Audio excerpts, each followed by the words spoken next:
بعد از آن گفتش که ای سالار حر، چیست اندر دستت این انبان پر؟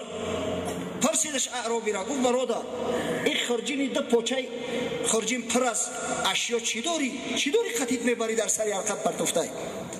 گفت نان و زاد و لوتی دوشی من میکشانم بحری تقویتی بدن.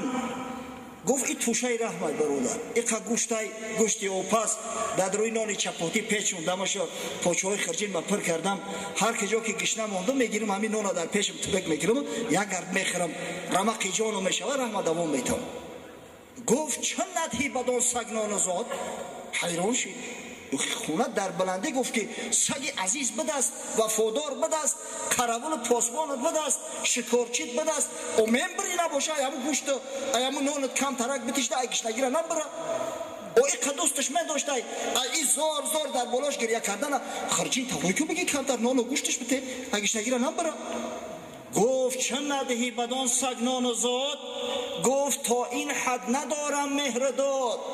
گفت برادر دوستش میدارم و با او حد دوستش نمیدارم که نونی دهن ما بکنم در دهنش بتام.